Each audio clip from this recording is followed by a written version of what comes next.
नमस्कार मित्रांनो, तारेणी या मालिकेच्या उद्याच्या भागामध्ये आपण पाहणार आहोत की या ठिकाणी आता सर्वजण आलेले असतात आणि युवराज त्या ठिकाणी कौशिकीच्या ऑफिसमधून तो फाईल घेऊन जात असतो. फाईल जाऊन जाता त्याला त्या ठिकाणी काकू भेटतात आणि त्यानंतर म्हणतात की हे बघ काकू म्हणतात की हे बघ युवराज, तू काय करत आहेस? त्यावर युवराज म्हणतो की मी आता या फाईल हँडल करणार आहे आणि जे पण आता काम होतं ते पूर्ण करणार आहे, असं त्या ठिकाणी युवराज त्यांना सांगत असतो.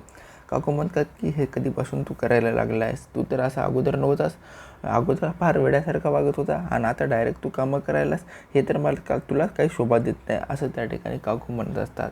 मात्र हे सर्व म्हणत असताना त्यानंतर काकू म्हणतात की आता तुला या फाईल रद्दीवर विकायच्या असतील ना, रद्दीचा भाव चांगला कर, असं ते सांगत असतात. त्यानंतर युवराज म्हणतात की हे बघा, तुम्ही असं काही बोलू नका, मी या फाईल काही रद्दीवर विकायला नाही, या फाईलची स्टडी करायला जात आहे, असं तो म्हणत असतो. तेवढ्यात त्याची नेशी येते आणि काकूला म्हणते की काकू, आता माझा युवराज पहिल्यासारखा राहिला नाही, आता त्यामध्ये बदल झाला आहे. पहिले युवराज चोऱ्या करत होता, मात्र आता युवराज साधू होणार आहे, असं ते म्हणत असते. मात्र निशी आता म्हणत असताना युवराजला वाटते की निशीला म्हणतो की तू कोणाच्या बाजूने आहेस? निशी म्हणते की अरे तुझ्याच बाजूने आहे. मग युवराज म्हणतो की येथे तू तारीफ करत आहेस की माझी इज्जत घालत आहेस, असं त्या युवराज म्हणत असतो. मात्र निशी म्हणते की हे बघ युवराज, मी तुझी तारीफच करत आहेस, मात्र तू आता पूर्णपणे वाईट गोष्टीचा त्याग करून आता चांगल्या गोष्टी आत्मसात करायला लागला आहेस. त्या काकूंना सांगायला नको का? त्यानंतर काकू म्हणते की हां बरोबर, मात्र मला काय वाटत नाही तू सुधारणार आहेस. एक वेळेस कुत्र्याचं शेपूट हे सरळ होईल, मात्र तू काही सुधारशील असं मला वाटतच नाही. मात्र आता तू सुधारण्याचा भाव तर मनात आणला आहेस, चल बघूया तू किती सुधारतो ते, असं काकू म्हणतात. त्यानंतर युवराज म्हणतो की आता मला खूप कामं आहेत, मी माझे काम करायला जातो, असं तर म्हणतो आणि त्या ठिकाणून युवराज निघून जातो. आणि इकडे काकू आणि निशी बोलत असताना निशी म्हणते की आता माझा युवराज पुन्हा पहिल्यासारखा होणार आहे का? त्यानंतर आता तो नवीन मार्गाला लागला आहे, आता तो पुन्हा एकदा नवीन गुण हे आत्मसात करेल आणि चांगल्या मार्गाला जाईल, असं निशी म्हणत असते. काकू म्हणते बघूयात तर सई किती पद्धतीने युवराज तुझा चांगले काम करतो. त्यानंतर काकूने युवराजला म्हटलेलं असतं की तुला जर काही चांगल्या गोष्टी आत्मसात करायच्या तर तू केदारला जाऊन भेट. मात्र आता युवराज म्हणतो की हां, केदारकडून जर मला काही गोष्टी शिकायला भेटल्या तर मी नक्कीच शिकेन, आणि त्यावर ही चर्चा इथेच थांबते. त्यानंतर इकडे दयाकाका आणि पद्मिनी वहिनी या ठिकाणी बोलत असतात. त्यानंतर पद्मिनी म्हणते की हे बघा, तुम्ही आता युवराजबद्दल खूपच मनामध्ये गैरसमज करून घेतला आहे. दयाकाका म्हणतात की मी गैरसमज केला आहे? कशाचा गैरसमज केला आहे? मी काही गैरसमज करून घेतला नाही. जे काही सत्य परिस्थिती आहे मला युवराजची चांगल्या पद्धतीने माहीत आहे. फक्त तुला तुझ्या मुलाचं जे पण चुका आहेत त्या दिसत नाहीत, तू फक्त तुझ्या मुलाला प्रेमाच्या नजरेने बघत आहे, असं ते पद्मिनींना म्हणत असतात. मात्र त्यानंतर आता दयाकाका म्हणतात की मला 2 दिवसापासून केदार आणि तारिणी भेटले नाहीत, जर ते तुला बाहेर कुठे भेटले तर त्यांना पाठवून द्यायला सांग, असं ते म्हणत असतात. त्यानंतर पद्मिनी म्हणते कशाला त्यांचा एवढा का करता? त्यांना जर तुमचीच काळजी नसेल तर तुम्हीच कशाला एका साईडने त्यांचा काळजी करता?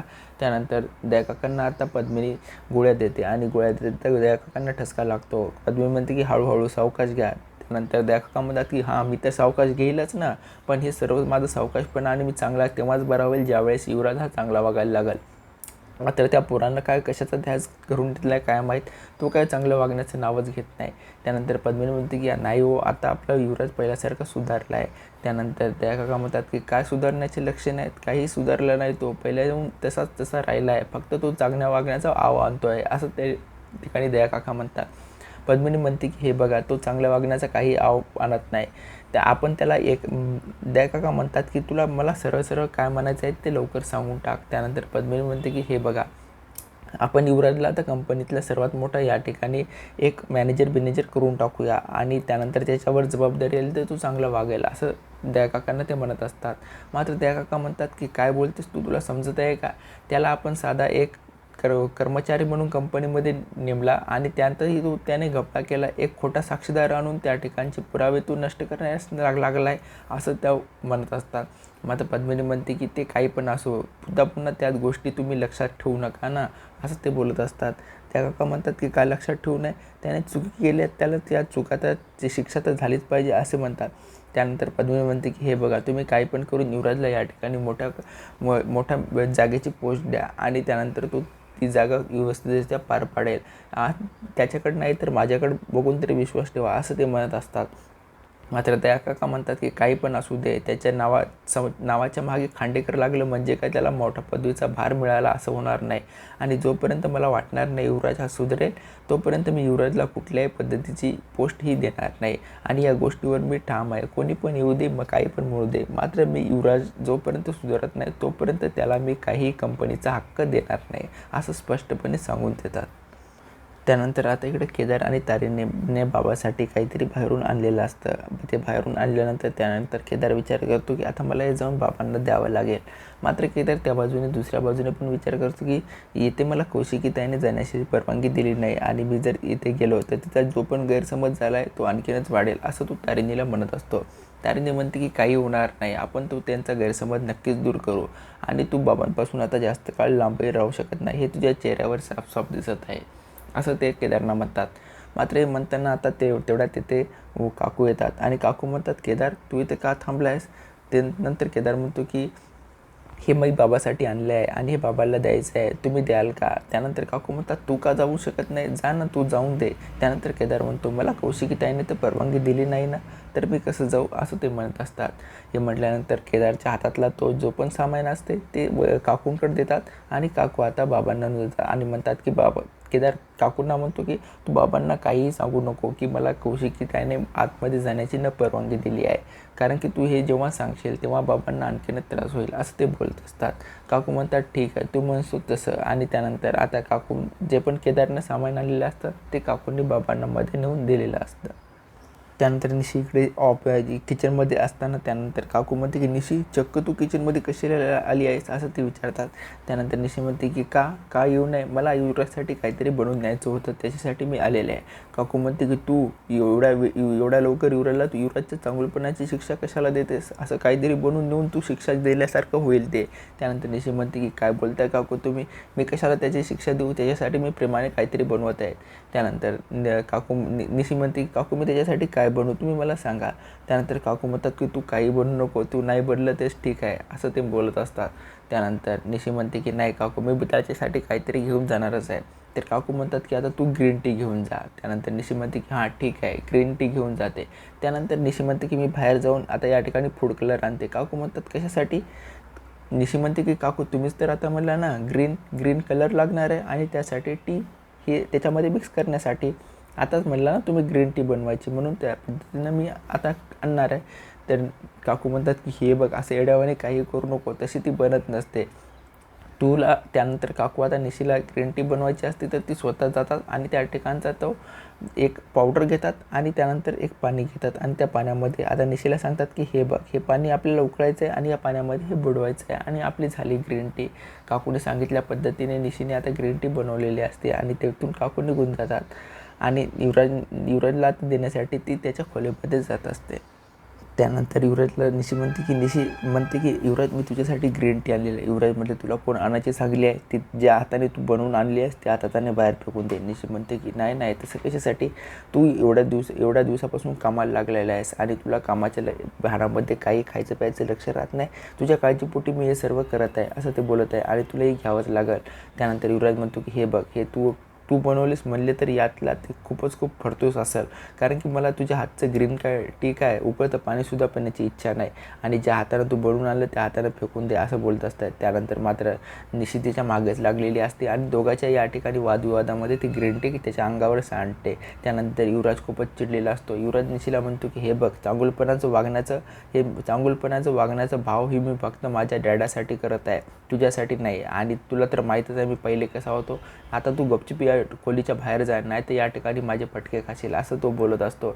निशी म्हणते की ठीक आहे आणि त्या ठिकाणाहून निशी निघून जाते. त्यानंतर इकडे आता कौशिकीताईजवळ जे पण फाईल्स असतात ते केदार आणून देतो आणि त्यानंतर त्या ठिकाणी फाईल ठेवल्यानंतर तो केदार तिला बोलतो की हे बघ ताई, या ठिकाणी मी सर्व फाईल ठेवल्या आहेत आणि यातली कुठली फाईल मिसिंग झाली असेल तर मला कळव आणि मी तुला ती लगेच आणून देतो आणि याची पूर्ण स्टडी केलेली आहे. जसं मला तुझ्या ज्या पण वर्कआउटनं सांगितलं होतं तसं मी ते करून घेतलेलं आहे आणि यावर काही पण तुला लागलं तर मला सांग आणि तुझ्या मेंबरला पण मी विचारतो की आणखीन तुला जर काही हवं असेल तर त्यांना सांग आणि त्या ठिकाणून निघून जाण्याचा प्रयत्न करतो. कौशिकी म्हणते की हे बघ केदार, तुला मला काहीच बोलायचं नाही का, असं ते बोलत असतात. त्यानंतर केदार म्हणतो की मान हलवतो, नाही मला तुला आता काही बोलायचं नाही. त्यानंतर इकडे युवराज आता मोबाईलमध्ये गेम खेळत बसलेला असतो घरी. त्यानंतर पद्मिनी म्हणते की युवराज तू हे काय करत आहेस, एवढा पसारा कशासाठी घालून ठेवलेला आहे. जसंही पद्मिनीला बघतो तेव्हा युवराज असं कामाचं ढोंग आल्यासारखं करतो आणि म्हणतो की हे काम कसं करणार मी, एवढं बोर काम आहे तर मी हे करू शकत नाही असं ते सांगत असतो. मात्र हे सांगत असताना आता युवराज पद्मिनीला समजलेलं असतं की युवराज हे सगळं काही ढोंग करत आहे. त्यानंतर पद्मिनी म्हणते की आपल्याला घरच्यांशी सर्वांसोबत चांगलं वागावं लागेल, जसे की ते तारिणी आणि केदार वागत आहेत आणि त्या पद्धतीनंच आपल्याला हे आता इथून पुढेचं वर्क करावं लागणार आहे. त्यानंतर युवराज म्हणतो की हे माझ्याच्यानं नाही होणार आहे, किती दिवस त्यांचे मी पाय चाटत राहणार असं ते बोलतो. त्यानंतर पद्मिनी म्हणते की आपल्याला हे काही पण करून करावं लागेल, कारण की आपल्याला जर घरावर कब्जा मिळवायचा असेल तर ह्या गोष्टी आपल्याला साध्य कराव्याच लागतील. त्यावेळेस पद्मिनी म्हणते की मी आज तुझ्या बाबांकडे गेलतो बोलण्यासाठी तुझ्याबद्दल. त्यानंतर युवराज म्हणतो की हां मला माहीत आहे, पण काय म्हणलं त्यांच्यावर आहे का माझा काहीतरी विश्वास, असं ते बोलत असतात. आणि तो माणूस आता काय कधीच माझ्यावर विश्वास ठेवणार नाही असं ते बोलत असतात. त्यानंतर पद्मिनी म्हणते की नाही हे सर्व ठीक होईल. युवराज काही ऐकण्याचं नाव घेत नसतो.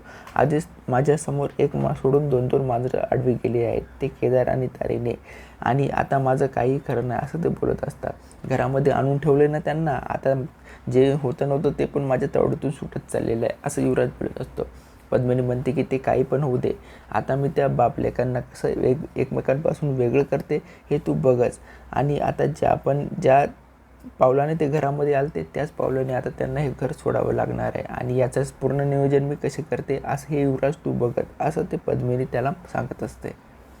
त्यानंतर इकडे कौशिकी आणि केदार बोलत असतो. कौशिकी म्हणते की हे बघ, तुला जरी माझ्याशी काही बोलायचं नसेल तर मला तुला सांगायचं आहे, त्या दिवशी तुला एवढं काय अर्जंट काम होतं की तुला आश्रमात जावं लागलं. तू जर मला या गोष्टी अगोदर सांगितल्या असत्या तर ते मी मॅनेज केल्या असत्या असं ते केदारला बोलत असते. त्यानंतर केदार म्हणते की जाऊ दे, जे झालं ते झालं, मला काही आता यावर बोलायचं नाही. कौशिकी म्हणते का नाही बोलायचं, चुकी तर तू केलीस आहेस आणि त्यावर आता बोलायचं नाही असं पांघरण घालत आहे. त्यानंतर केदार म्हणतो की हे बघ कौशिकी ताई, आता जे पण झालं ते झालं. त्यानंतर कौशिकी म्हणते की तुला माहीत आहे का, त्या दिवशी जर युवराज वेळेत नाही पोचला असता आणि बाबाचा जीव गेला असता तर केदार म्हणतो की बरं झालं युवराज पोचला आहे, युवराज जर बरोबर टायमात पोचला नसता तर मी स्वतःला कधीच माफ केलं नसतं असं त्या ठिकाणी केदार सांगतो. मात्र हे सांगत असताना आता कौशिकी म्हणते की हे बघ, मी माझ्या आईवडिलांना गमावलेलं आहे, आता मला दयाकाकांना सुद्धा गमवायचं नव्हतं आणि दयाकाकांच्या बाबतीत कोणीही हलगर्जीपणा केला तर मी ते खपवून घेणार नाही. मात्र आता युवराजला खूपच पश्चाताप झालेला असतो. युवराज सातत्यानं त्या ठिकाणी केदार सातत्याने सॉरी म्हणत असतो. मात्र कौशिकी म्हणते की हे बघ, तुला आता सॉरी बोलून काही होणार नाही. केदार म्हणतो कौशिकी म्हणते की तू तुझी शिक्षा कमी करण्यासाठी माझ्याशी आता सॉरी बनण्याचा आळा आणत आहेस का. त्यानंतर केदार म्हणतो की हे बघ ताई, तू असा गैरसमज करून घेऊ नको, तू माझी शिक्षा कमी करावी यासाठी मी सॉरी बोलत नाही, खरंच मला खूप पश्चाताप झाला आहे असं तो बोलत असतो. आणि म्हणते की आता मी दयाकाकांना कोणाच्याही नजरेआड होऊ देणार नाही, माझ्या नजरेआड होऊ देणार नाही आणि मी त्यांची काळजी घेईल असं तो बोलत असतो. आणि त्या ठिकाणून केदार निघून जातो.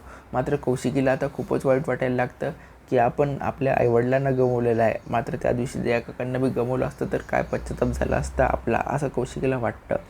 हे वाटल्यानंतर आता ते केदार त्या ठिकाणून निघून जातो. तेवढ्यात कौशिकीला कोणाच तरी फोन येतो आणि म्हणतो की आता नवीन क्राईम रिपोर्टचा मॅनेजर या ठिकाणी बॉस हा नवीन कोणीतरी येणार आहे असं ते बोलत असतात. मात्र हे बोलल्यानंतर आता कौशिकी विचार करते की कोण येणार आहे. तेवढ्या तिकडे तारिणी मेंबरकडून एका मेंबरचा कॉल येतो आणि म्हणतो की तारिणी मॅडम, आपल्याला एका नवीन आता ऑफिसर आपल्यासाठी जॉईन होणार आहेत. त्यानंतर तारिणी त्यांना ऑर्डर देते की जो पण कोणी नवीन ऑफिसर असेल त्यांचं स्वागत हे जल्लोषात व्हायला पाहिजे. आता इकडे तारिणी मेंबरला नवीन ऑफिसर एक जॉईन झाला आहे. तो ऑफिसर कशा पद्धतीने त्याची जबाबदारी पार पाडेल आणि तारिणी जे पण मेंबरचं आहे आणि त्यांचं हे गुपित सत्य तो सातत्याने साधूसरप्रमाणेच लपवून ठेवेल का सर्वांसमोरून, हे आपण उद्याच्या भागामध्ये पाहणार आहोत. अशाच प्रकारचे नवनवीन व्हिडिओ पाहण्यासाठी आमच्या चॅनलला सबस्क्राईब करा. व्हिडिओ आवडल्यास व्हिडिओला लाईक आणि शेअर जरूर करा.